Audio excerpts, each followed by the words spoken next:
What's a good word, everyone? I'm Kenny Varner, the owner of SportsHaveBalls.com. I did this video once, I'll do it again, but it did not go through, so let's do it again. We're going to preview the whole NFL weekend coming up, starting with Thursday night game all the way through Monday Night Football, where there's two games this week. So let's get right to it. Let's look at the Jets, 6.5, 37.5, was 38.5, which could be a key number. With this type of team, the Patriots, despite their overtime loss to the Seahawks, I think it will be a rare occurrence where both teams score 30 points.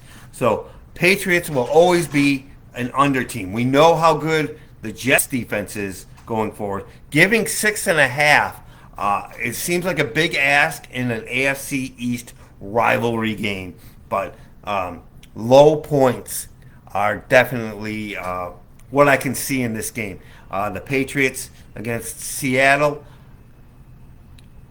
The thing I want to say about the Patriots is they can't go downfield. They can't throw. They don't have explosive playmakers. And I think they're going to stop the run all year long.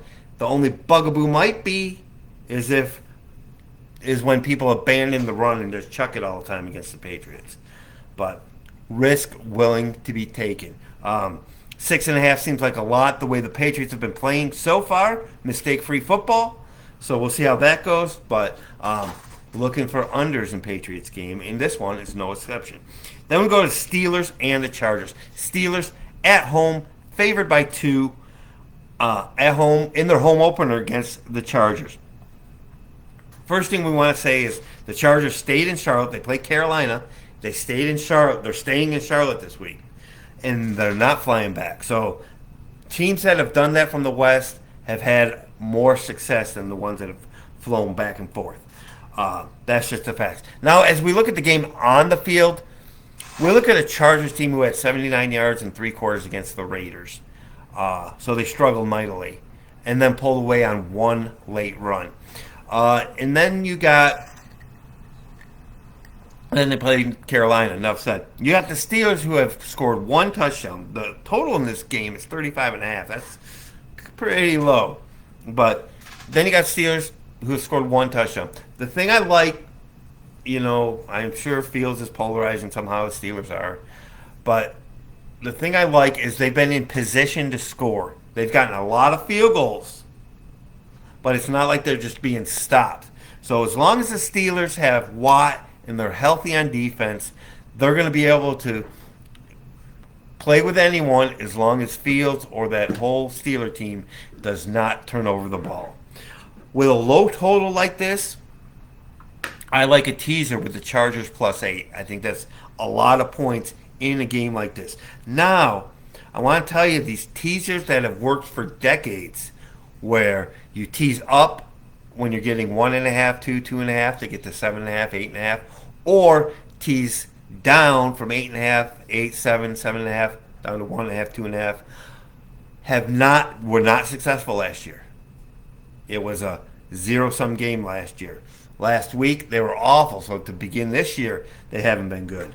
I think you can still pick your spots, and it might be just a 1 year plus anomaly, but getting the Chargers at a +8, knowing that the total's at 35.5, I think might be a decent leg to a parlay or to a teaser. The Colts are favored by 2 at the Bears.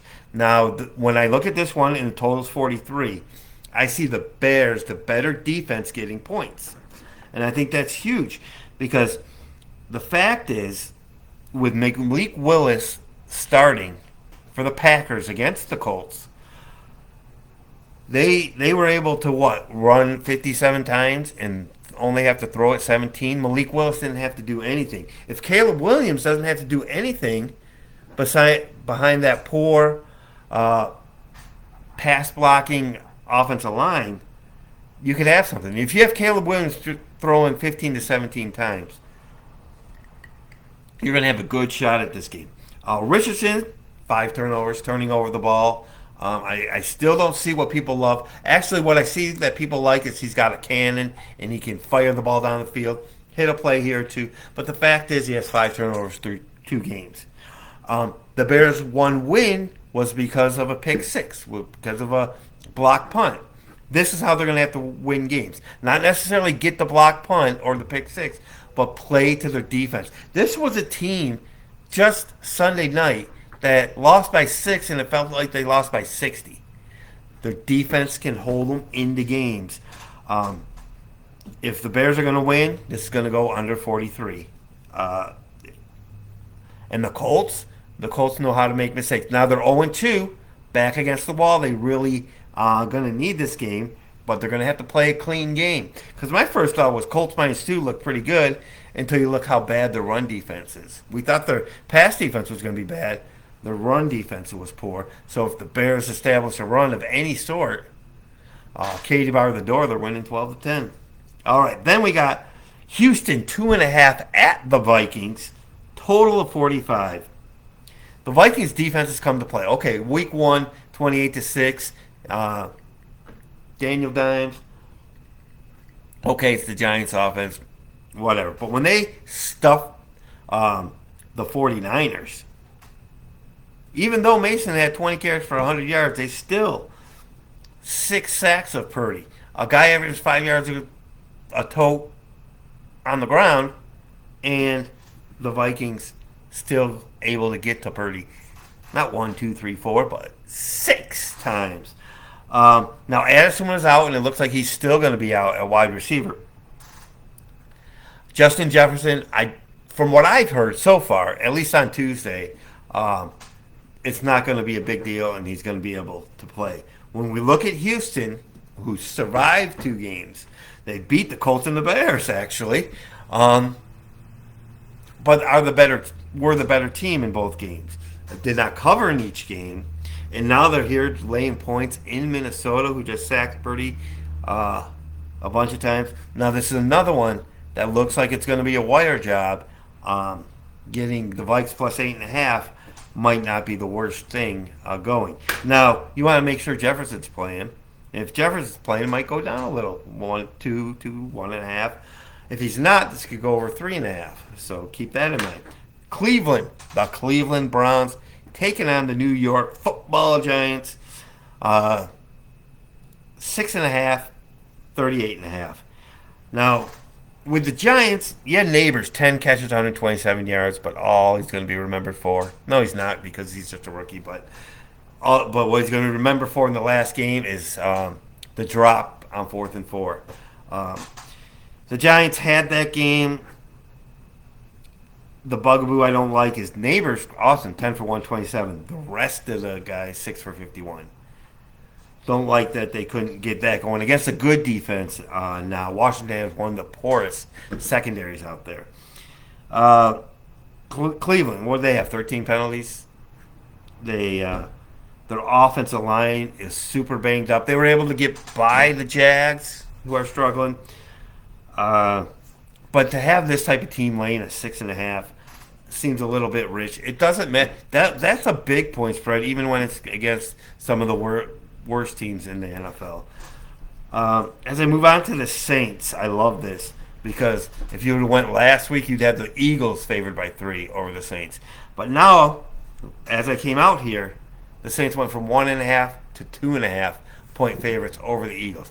Now, for all the recency bias people that love to do that, how awesome have the Saints looked? 92 points, 47 and 44, whatever it is, 91 points in 2 weeks. Woo! But I look at it this way. The Saints were favored by 4.5 over the worst team in football. And they were pretty much known as one of the worst teams in football. Now, I guess the Eagles are 2 points better than that team from 2 weeks ago. The Saints are favored by 2.5 over the Eagles. Why? Well, everything has gone perfect for the Saints. Now, when a team is considered to be average or below average and then comes out and says, okay, we're not the worst team in the league, we're not even close to that, we crushed them. Okay, cool. But what are you going to do against the Cowboys? And when everything goes right from the first snap, you hit a couple big plays downfield, and everything just, no game pressure whatsoever on this team in 2 games. So now these guys are considered some sort of playoff team, a team that could make a run in the playoffs maybe. And you can believe that because of what you've seen. This is what I've seen about this team. Is it what you believe this team's going to be? Then the Eagles are going to be the polarizing team because Saquon Barkley,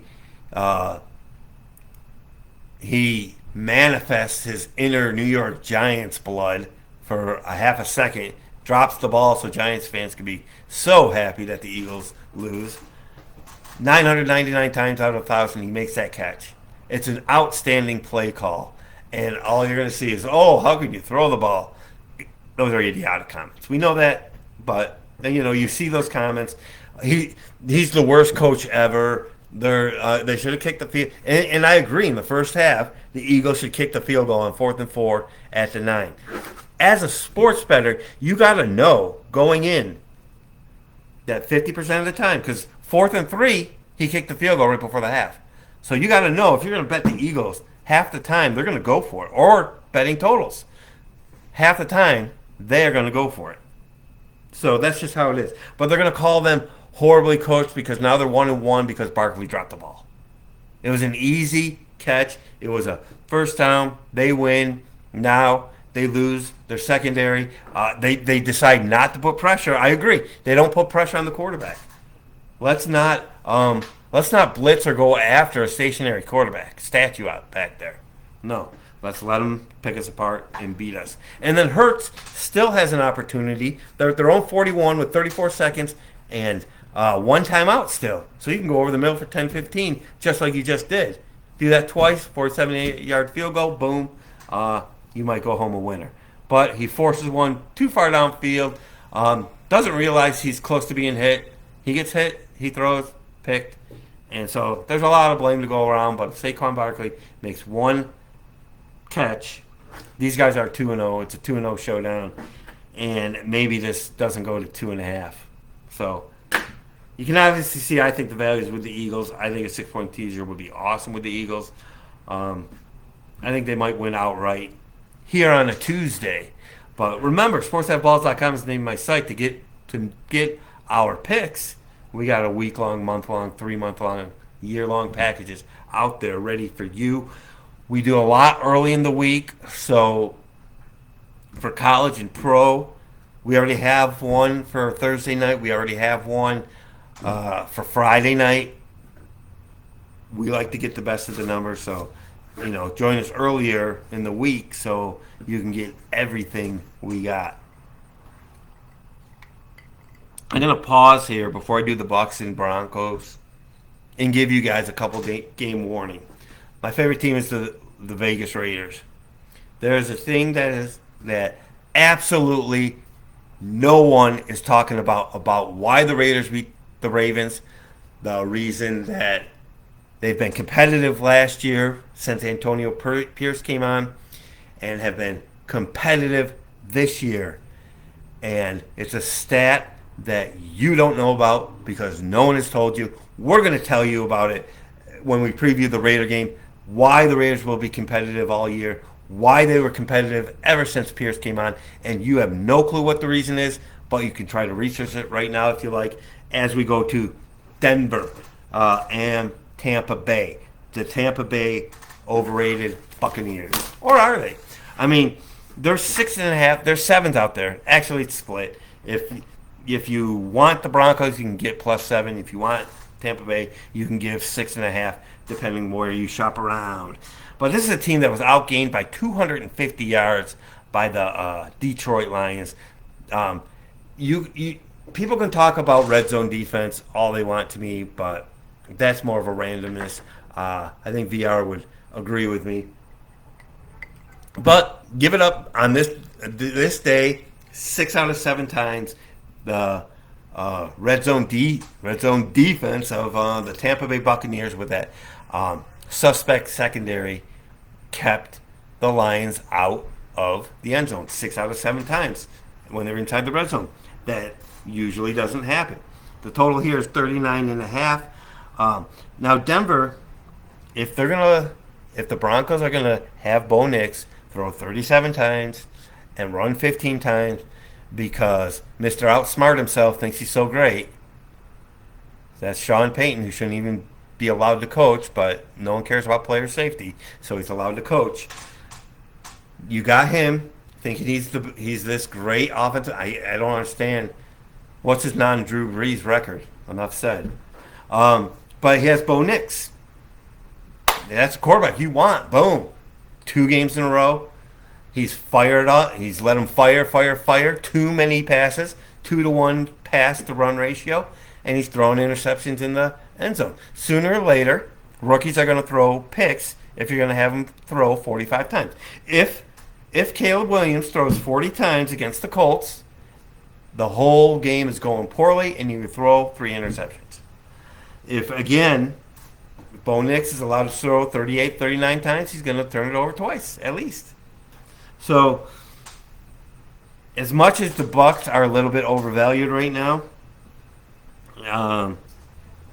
the way Denver's being coached, which shows in their 4 scoring drives out of 20 this year, with that outstanding coach who shouldn't be allowed to be there. This is one where I feel like you're going to get bit if you take the Bucs -1 because they just got handled by the Lions everywhere but the scoreboard. So now let's look at Tennessee -3 at home against Green Bay.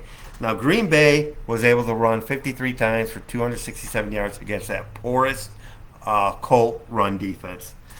So I'm here to tell you if Malik Willis can throw the ball 17 times or less, they'll have another good chance against Tennessee. Tennessee has played 2 games in which they decided who won. They decided. They got a block punt the last 2 games. And they got a pick 6. And they got Will Levis doing gosh darn knows what inside his own 10-yard line, losing this pass game.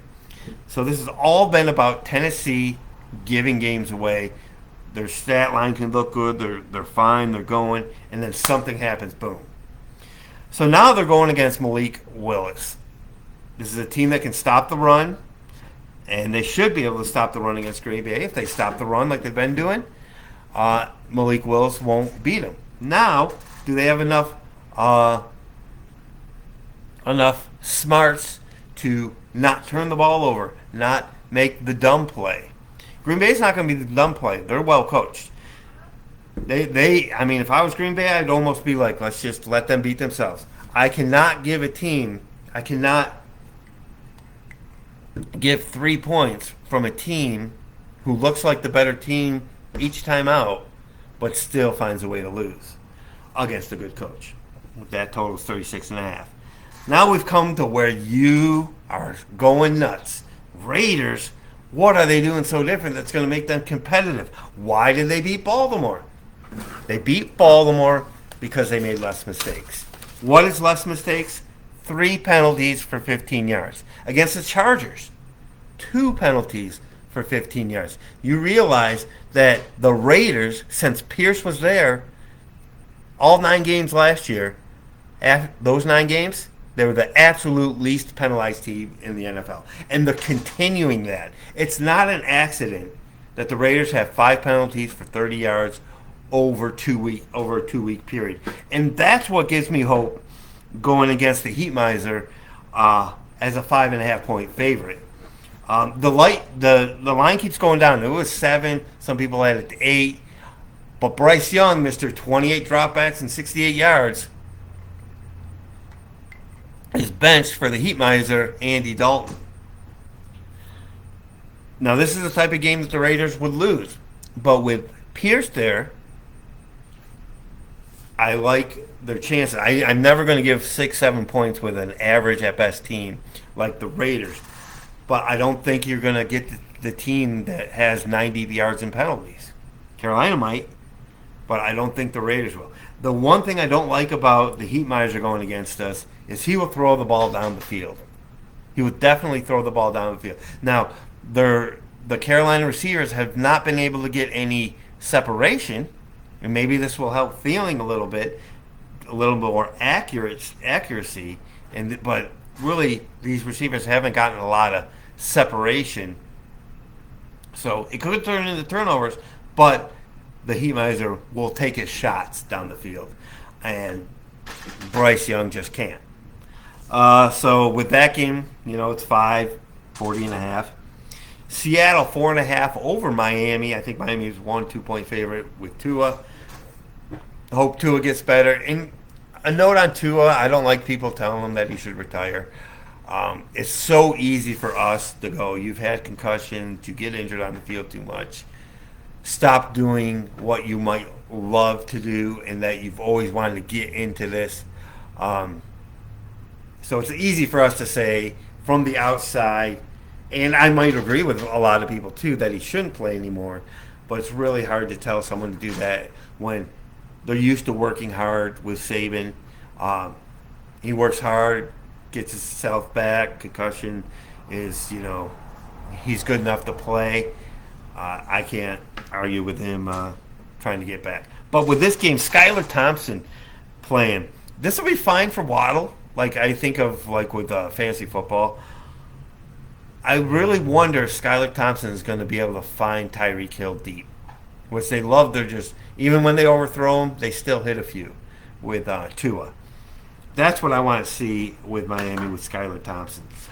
Geno Smith and the Seahawks squeaked one out against the Patriots in a pretty good game. I don't have a lot on this. There's just too many moving pieces. 4.5, 41. The Lions favored by 3 over Arizona.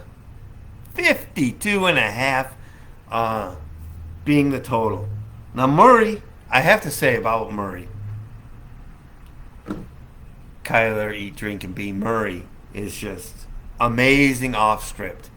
They hit plays that they're supposed to hit, but when he goes off script, he's waddling around. I mean, he's the funniest looking runner, but he makes plays with his feet and he can hit plays downfield. My thing is, I'm rooting for Harrison, as his dad, played for Syracuse, my favorite team.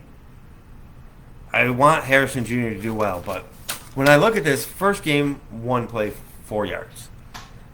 This game, first quarter, great play in the end zone, and then the great stretch play. 2 great catches, got a majority of his yards. And then 2 more catches the rest of the day. Now, I know McBride went off, and I really like McBride as a top 3 receiving tight end in the league. But it's 4 for 130, and we're going to just gloss over with the 2 touchdowns and go, okay, great, he can hit it. So is he going to be an all or nothing? It's way too early. But 5 catches in 2 games? Is he just going to work his way into the offense and be a stud? I hope he is. I want him to get better consistency, 6-7 catches going forward. As far as the Lions go, they outgained Tampa Bay 463 to 216. They were in the red zone 7 times and got 1 touchdown. And I don't chalk that up to Tampa Bay defense. This isn't like you're going to the Steelers and now the Watts getting pressure inside the 20, or they would even let you get there 7 times. This is one of those where the Lions didn't finish. Campbell took blame for them not scoring before the half, and now the 6 out of 7 was just kind of ridiculous. They had to squeak by the Rams. So I have concerns about them, but I really like them in this situation. That's all I'll say about that. Favored by 3. The Ravens favored by 1 over Dallas. So you got the team that made 109 yards of penalties that will probably get cleaned up by Harbaugh against the Cowboys with an awful coach and no heart. I was even shown a video where the defensive tackle didn't even try. But the thing is, you get on a big stage, Baltimore, all of a sudden everyone comes to play and it's totally different. They fell behind early. Saints hit a couple big plays. Then it's just whatever. That's what it feels like in terms of heart. But you get up 10-0, or it's just a regular game where you're close the whole time. Now the effort comes back in. I don't care about losing by 32. People can make fun of teams losing by 27, 28, team having no heart. That doesn't matter here in this particular game. Total is 49. The thing is, I think the Ravens are good. I think they're a Super Bowl contender, and they're 0-2. Are they going to go to 0-3? I think they can dig deeper than Dallas and get this win. I think it might actually be bettable. They clean up the penalties. I think they'll make less mistakes, and Harbaugh is a far better coach than McCarthy. And yeah, that's just kind of how I think about it. I want to kind of like throw stats and stuff out of the way. I don't think it'd be an easy game by any means. Because Dallas plays defense sometimes, and sometimes they don't. That's what it seems like to me anyway. But I like the Ravens in this situation. It's almost more of a situation that it's like me predicting that the Ravens are going to be good this year. And if they are, they'll pick up this win. The 49ers, 7.5 over the Rams. Is anyone playing in this game? Now, we all know that McCaffrey not playing doesn't mean anything to this point spread. At least we should know that. I know there's people out there that are McCaffrey this, McCaffrey that, blah, blah, blah, blah, blah. But the truth is Mason went 20 for 100 in the loss. And he went well over 100 yards against the Jets. They're fine at running back. Debo being out. Ooh, spooky. You don't want him out for the whole season. But they have players they can get to. What they need to do is not get sacked 6 times by the Vikings. That's what they kind of not need to do, and I don't think the Rams can do it. The mess, the L.A. Rams are a complete mess. What did I say there? Oh yeah, they're a complete mess, and they wanted to get messier. I love McVay as a coach. I think he's a great coach, great strategist. But why in the world in a 41-10 beatdown in the fourth quarter midway through is Stafford there behind a second, third string offensive line? I say third string because of all the offensive line issues they're having injury-wise. Their offensive line is pretty much out this game. Nakua is out. Kupp is out. Their whole system is out. I mean, they're going to have to run Kyron all the time. I don't see how they can hang in this game. I think this is a great 6-point teaser. McCaffrey out, 0 meaning to the point spread. Debo out, maybe 0.1, 1 point to the point spread. I know people don't agree with that, but, running backs don't matter. So, Sunday Night Football, the Kansas City Chiefs, 3 over the Falcons. Kansas City Chiefs with a very impressive win over the Bengals. Why do I say that? They were -2 in turnovers and still beat the Bengals, who played well. But what did the Chiefs do? They did what the Raiders did. They made less mistakes. They're not causing a pass interference on a ball that's most likely going to be incomplete. They're not costing themselves costing themselves 4 points. Burrow saved 3 points when Jamar Chase decided to be the most selfish person in the world, which people do, nowadays sometimes. Why? He thought someone stepped over him or whatever. Okay, you argued with the ref. Okay, cool, you argued with the ref. Now get out. But no, he argues with the ref, starts going back to the huddle, then goes back to the ref. You're going to get a flag 100% of the time, and you should. And of course, the people who hate Kansas City and are rooting against Kansas City in every game are going to cry about that. They're going to cry about the pass interference and call the Chiefs lucky. Yep, they're just going to keep. And you know what? Kansas City doesn't get caught up in all that. Only you guys get caught up in Taylor Swift. Only you guys, not you guys that are watching this because you know better. But when I say you guys, I mean like the Facebook public or whatever you want to call them. They'll get all, it's rigged. The same dry old story. Every call goes for the Chiefs because I'm rooting against them. And when it's call goes for the other team, I just ignore it. But when it goes for the Chiefs, I go to my keyboard and go, poof. But in terms of this game, Kansas City was a great win. Pulling that out, still had to hit a 50-yarder to win it, and they did. That's what good teams do. The average teams lose, and people go cry for them. So now Kansas City is 3.5 at Atlanta. By the way, I want to say to all the people who think these games are rigged for Kansas City, why aren't you taking your life savings and putting it on the next money line that you think is rigged for Kansas City? Oh yeah, that's right. Because you don't really believe. Okay, so Kansas City 3.5, 46.5. Atlanta, great win. They took it. What did they do? What did they do? They made less mistakes than the Eagles. The Eagles drop a ball. That's all well and good. You still need primetime Kirk Cousins to come down and take you down the field, and they did. They made less mistakes. I think it was a mistake for the Eagles not to kick a field goal on 4th and 4 from the 9. The score would have been totally different, but not taking points, I think, is just dumb. But I think it was an outstanding, brilliant call on that pass play that should have sewn up the game. But now you have better media, people whining and all that because Saquon Barkley couldn't catch a ball. And don't put pressure. Whatever you do, don't blitz or put pressure on Kirk Cousins because he's too mobile for that. He's a freaking statue that's still hurt, and he picked you apart. Boom, boom, boom. He went down there. Jalen Hurts had plenty of time. 34 seconds from the 41-yard line. Picked off. Why? Because he didn't know the guy was close enough to hit him. He gets hit, throws it, intercepted. Could have done 2 15-yard plays. He still had a timeout. But that all saved the Falcons' season. I would not be surprised if they win this game. Kansas City's -2 in turnovers, still won the game. That's a sign of a good team. So, too bad the Falcons don't have a real home field advantage, or it'd be a little bit more exciting in this game.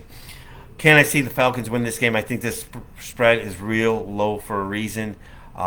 They're the absolute least important games on a schedule. Is a road game at a non-conference. They have nothing to do. Tiebreakers, nothing. Road game against the NFC is the least important for Kansas City. I could see Atlanta taking this particular game because when you play Super Bowl champions, it's always an important game.